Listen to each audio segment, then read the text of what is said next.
Olá, graça e paz. Sejam todos bem-vindos ao nosso canal Fé e Filosofia Católica. Eu sou o professor Pedro Paulo e no vídeo de hoje iremos tratar sobre como a teologia da libertação tenta roubar para si a doutrina social da Igreja, mas o que de fato eles fazem é uma distorção completa da doutrina social da Igreja, que em si é completamente oposta à teologia da libertação. Fique comigo até o final desse vídeo, curta e compartilhe esse vídeo. Eu preciso muito da ajuda de cada um de vocês para que o nosso canal continue crescendo e que esse apostolado de formação católica possa chegar ao número cada vez maior de pessoas. Recentemente veio à tona dois documentos que estão orientando a 60ª Assembleia Nacional da CNBB. Esses dois documentos são uma análise e conjectura que auxiliará nas decisões tomadas pela CNBB. Esses dois documentos têm um viés completamente da teologia da libertação. Tem como propósito a perseguição total a todos aqueles movimentos dentro da Igreja que não são da teologia da libertação. Eles realizam crítica a praticamente todos os demais movimentos. E o pior de tudo, apresenta a teologia da libertação como a única e legítima representante da doutrina social da Igreja. E o que veremos nesse vídeo é que isso é uma verdadeira mentira. Como eu mencionei na introdução e explicarei ao longo desse vídeo, a doutrina social da Igreja é completamente oposta aos ensinamentos e propostas da teologia da libertação. Infelizmente, poucos católicos conhecem de fato a doutrina da Igreja e um número ainda menor conhece a doutrina social da Igreja. Com isso, fica muito fácil a teologia da libertação se passar por defensora e representante da doutrina social da Igreja. Seria necessário produzir um curso completo para explicar com detalhes a beleza e a riqueza que é a doutrina social da Igreja. Mas, nesse vídeo, irei fazer apenas uma pequena abordagem sobre o que é a doutrina social da Igreja, como ela é completamente oposta à teologia da libertação. A Igreja, em toda a sua história de mais de 2000 anos, sempre teve claro a sua missão, que é salvar as almas, conduzir os seres humanos para a plenitude da vida eterna. Infelizmente, essa situação de injustiça e de opressão sempre existiu. Sempre houve pessoas querendo dominar umas às outras e a Igreja Católica sempre se posicionou contrária a essas ideologias e a esses movimentos e se colocou sempre, durante todos os seus 2000 anos de história, em favor daqueles que mais necessitam. Tanto é que a Igreja sempre realizou obras de caridade. A Igreja sempre socorreu os mais necessitados. Portanto, falar em defesa dos necessitados e da Igreja como protagonista dessa defesa não é algo novo, pois a Igreja sempre assim fez. Porém, a doutrina social da Igreja é relativamente nova, se comparando toda a história da Igreja. A doutrina social da Igreja vai nascer oficialmente no pontificado do Papa Leão XIII, que reinou sobre a Igreja a partir do ano 1878 até o ano de 1903. E muitos atribuem como marco inicial dessa doutrina social da Igreja a carta encíclica Rerum Novarum do Papa Leão XIII do ano de 1891. Eu, porém, sigo alguns outros autores que costumam colocar esse marco inicial com a encíclica também do Papa Leão XIII, Immortale Dei, que foi escrita em 1885, onde é abordado a Constituição Cristã do Estado. Nessa carta encíclica, o Papa Leão XIII ele faz uma análise histórica perfeita, com dados históricos e filosóficos, que a Igreja Católica foi a verdadeira criadora da sociedade ocidental e também demonstra todo o declínio da sociedade ocidental a partir do momento em que começa a negar a importância da ação de Deus e da Igreja na vida social. O pontificado do Papa Leão XIII durou 25 anos e nesses 25 anos ele escreveu 85 encíclicas, a grande maioria delas abordando questões sociais e a relação da igreja com a sociedade. Nelas, ele apresenta claramente os graves problemas que estavam presentes na sua época e que perduram até hoje, que seriam os pontos que de fato davam origem a todas as mazelas sociais, tudo aquilo que era causa de conflito. E ele apresenta dois pontos principais, que é o liberalismo e o socialismo. Portanto, a doutrina católica, a doutrina social da igreja, nasce com o objetivo de se opor a essas duas ideologias perversas que acabam sendo a causa de todos esses problemas que se aprofundaram na época da Revolução Industrial, no século XIX, e que perdura até os dias de hoje de uma forma ainda mais intensa. Vamos entender um pouco o que são cada um desses dois problemas, como ele se relaciona diretamente com a teologia da libertação. O liberalismo é um conjunto de ideias desenvolvidas pelos filósofos modernos ou modernistas que apontam para uma autonomia completa dos seres humanos, ou seja, o ser humano independente de Deus, o ser humano que basta a si mesmo. Este é o ponto de partida de toda a filosofia moderna e contemporânea. Tem origem nesse pensamento liberal.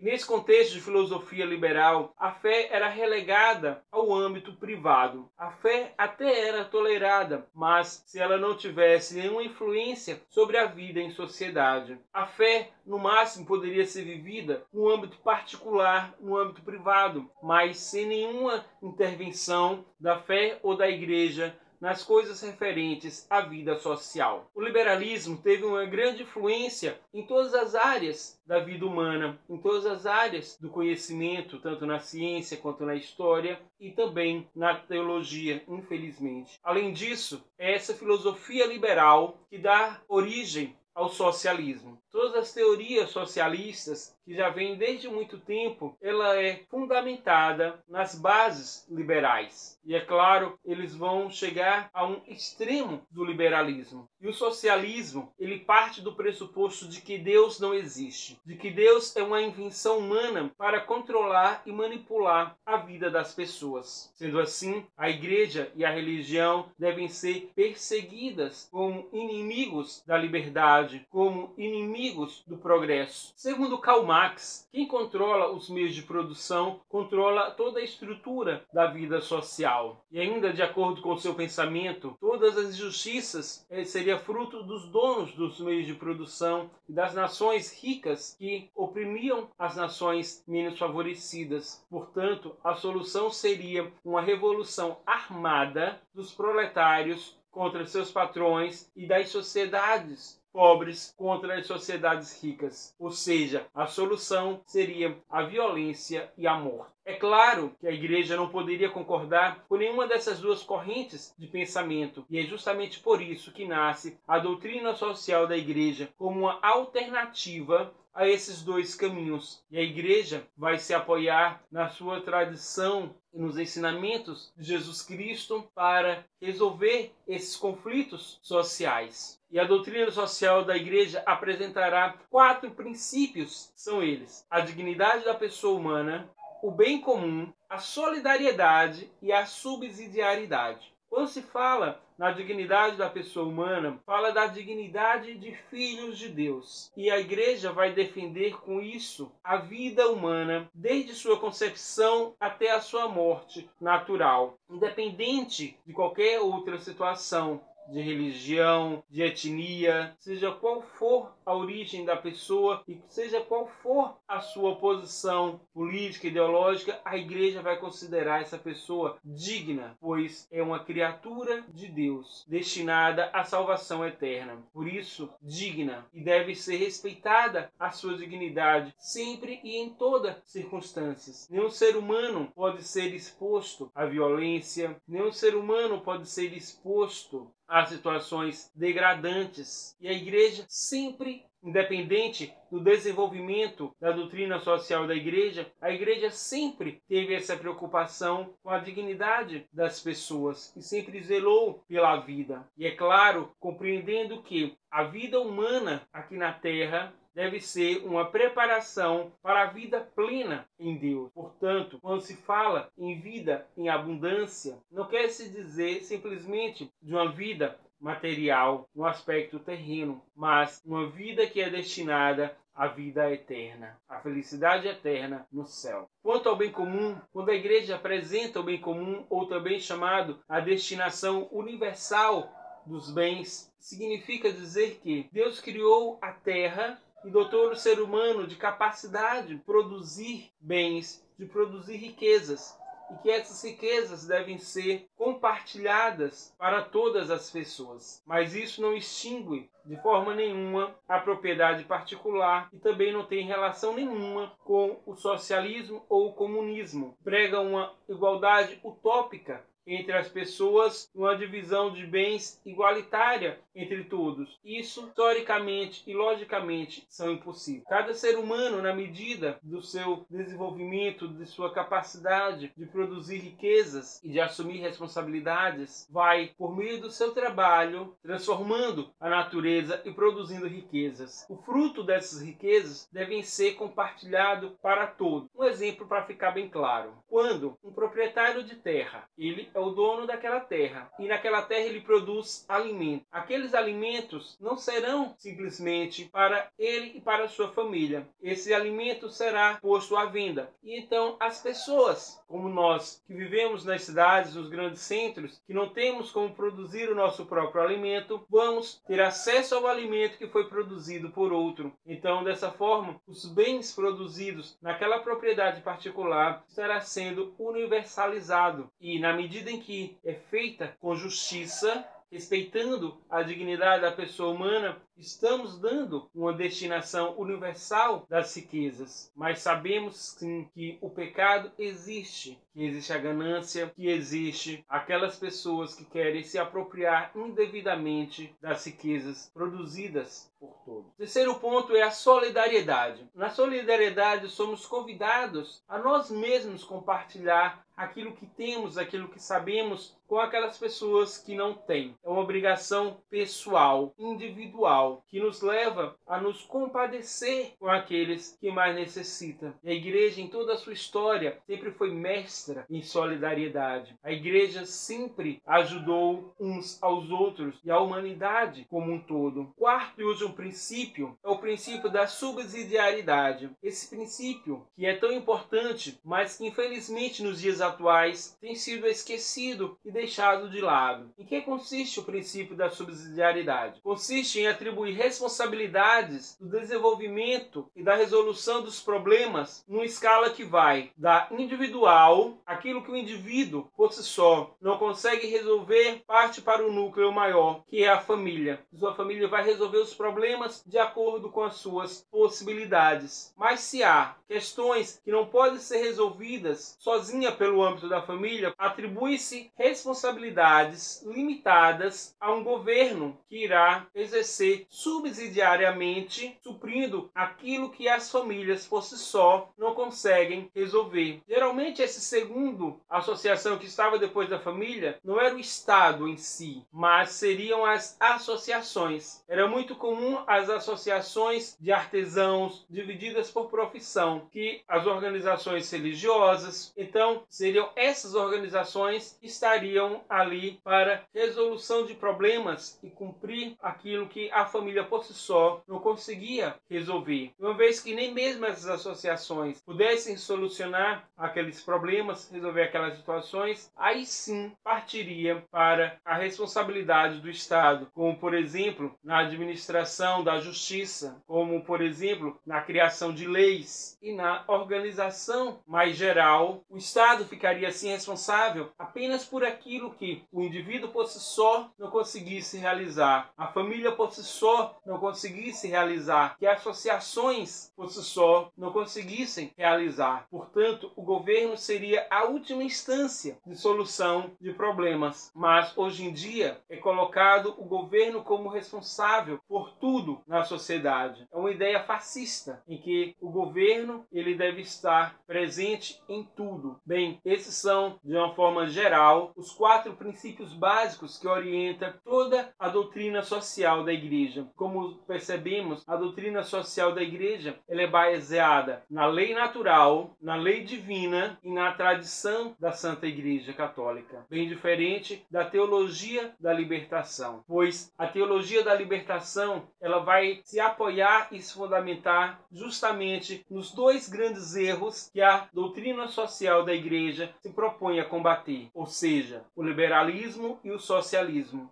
A teologia da libertação ela é fruto, ela nasce do movimento modernista da Igreja. E esse movimento modernista na Igreja é fruto direto da filosofia liberal. Portanto, é a partir desse pensamento liberal que a teologia da libertação e o movimento modernista vai negar todo o transcendente e vai colocar as bases da fé simplesmente numa visão humanista vulgar, onde coloca os seres humanos e a realidade imanente, essa realidade material como sendo suprema. Portanto, a fé é relegada simplesmente a um subjetivismo e um individualismo que não deve ter consequências nenhuma no âmbito da concretude, no campo da objetividade. E sendo assim, aparecem as diversas doutrinas e ensinamentos errôneos provenientes do modernismo e da teologia da libertação. Então, esvazia a religião de seu conteúdo transcendente e coloca a religião apenas como uma missão imanente de resolver e solucionar os problemas humanos e com base em soluções humanas, com base em questões científicas, com base em filosofias, com base em sociologia e não com base na revelação divina. E a posição política da teologia da libertação tem um viés claramente socialista comunista. Então, eles tomam para si toda a visão imanente, materialista do socialismo, tenta dar uma roupagem falsamente cristã, com o intuito, claro, de promover não a fé em Jesus Cristo, mas promover os ideais comunistas e socialistas. E o socialismo / comunismo não ficou simplesmente no discurso filosófico, uma propositura de ideias, mas desde o século XIX eles tentam se impor como uma realidade política. Como seus ideais são essencialmente antinaturais e anticristãos, tem uma natural resistência da população quanto a esses ideais comunistas. E como consequência, em todos os países que houve uma tentativa ou de fato uma implantação dessas ideias comunistas, seguiu-se um massacre da população. Todos aqueles que se opunham a esses ideais foram mortos e massacrados,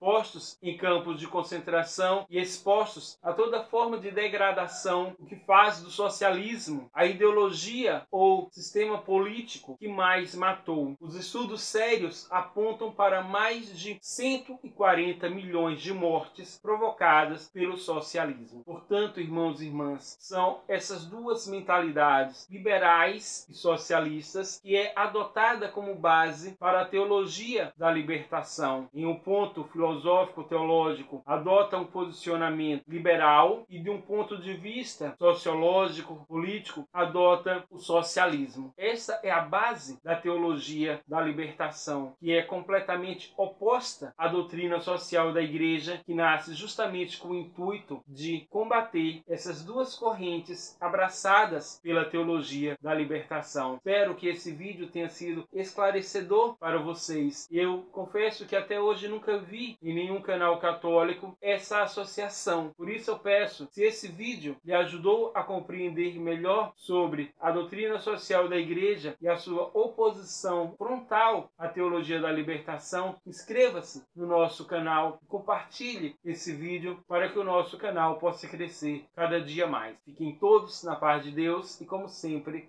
aquele abraço.